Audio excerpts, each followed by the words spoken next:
Saat Bapak divonis tertular COVID-19 nih ya, apa yang pertama sekali ada dalam pikiran Bapak? Baik-baik saja. Jadi maksudnya saya sangat-sangat pede karena pada waktu itu ya. Jadi ini perhatikan perjalanan kepedean saya gitu. Nah ada pede, nanti Anda pede, nanti pede lagi. Nah itu tidak percaya diri. Nah itu kenapa pede? Karena based on statistik. Jadi sebelum terjadi kena itu saya mempelajari statistik. Oh, kalau below 50 terus kemudian itu 99,sekian% sehat. Apalagi kalau istilahnya tidak ada penyakit bawaan begitu ya. Saya kan tidak ada penyakit bawaan. Begitu kurang minum, saya mulai terus begitu saya menggigil saya ngebel lagi. Harus air hangat. Nah ini. Jadi kalau saya ditanya, pertanyaan saya begini. Ini ilmiah. Tabayun boleh buka ayo data ilmiah. Kalau obat belum tentu, masih di dalam riset. PCO masih belum tentu. Minyak kayu putih katanya masih belum tentu semuanya. Tapi pertanyaan saya, obat ada efek negatifnya? Ada macam-macam. Ada. Tapi kalau air putih ada efek negatifnya? Ada kalau terlalu banyak. Terlalu banyak. Nah sekarang gini, berapa saya tanya sama teman-teman, berapa ukuran air putih? 8 gelas. Salah, 8 gelas loki atau 8 gelas 1 liter. Yang benar tuh sesuai dengan berat badan. Kok Anda beratnya 100 kilo, binaraga minumnya 8 gelas loki, ya salah. Pak, ya 250 cc, tetap kurang. 100 kilo, 8 gelas, 250 cc tetap kurang. Baca buku, itu di Dr. F. Beckman Hellick, itu jadi dia ngomong begini, bahwa manusia itu butuh air. Air berapa? Minimal 30 cc per kilogram berat badan. Saya misalnya bobot 80 kilo dengan tinggi 183. Bukan 8 gelas, yang benar 2,4 liter, 30 cc kali kilogram per berat badan. Pertanyaan saya, betul nggak kalau kurang air, ayo para dokter, para ilmuwan, kalau kurang air 4% Anda lemes, kurang 7% Anda sakit. Ayo mari kita buka, cari data, cari buku boleh. Kurang 20% Anda mati. Dalam hidup ini semua boleh kurang 20%.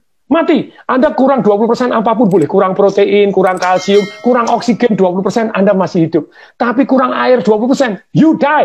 Pertanyaan saya, kenapa di rumah sakit tidak diwajibkan minum? Halo rumah sakit.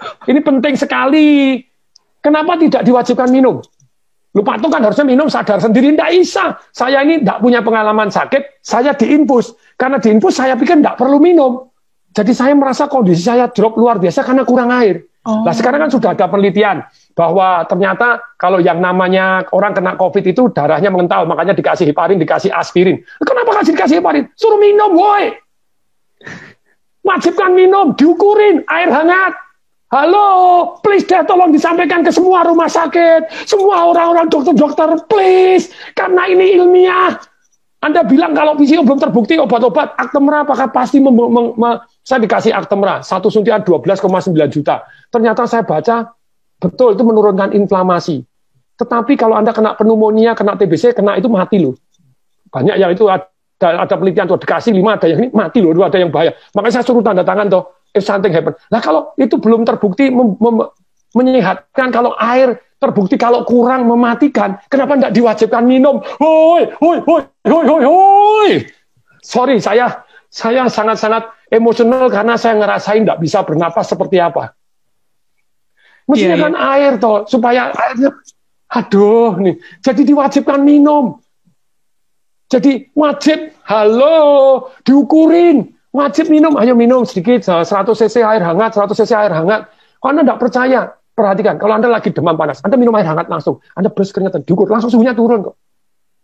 Iya. Coba, kalau ini sudah terbukti menyembuhkan, kenapa kok tidak diwajibkan? Wajibkan, boy. Saya sangat-sangat gemes ini. Semoga ini jadi viral, tidak apa-apa. Jadi amin.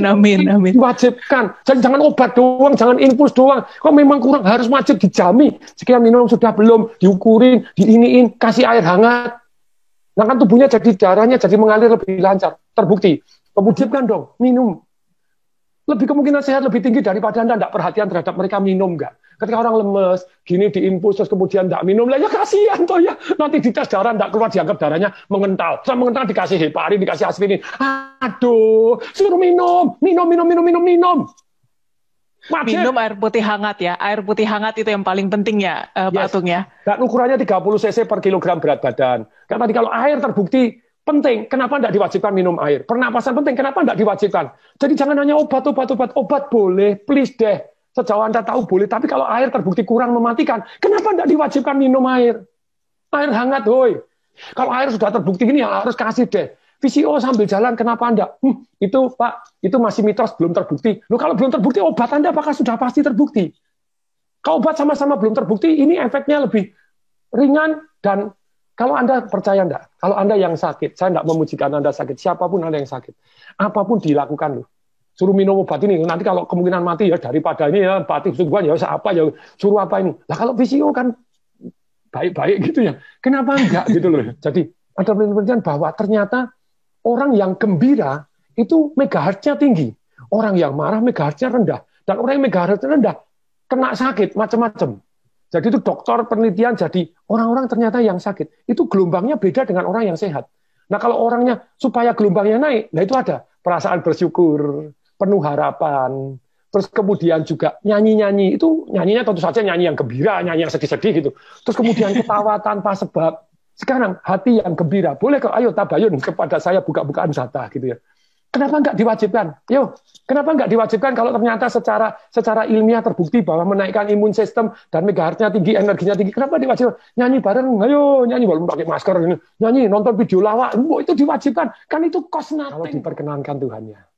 Misalnya saya diperkenankan kasih saya panjang umur dan sembuh dari penyakit ini.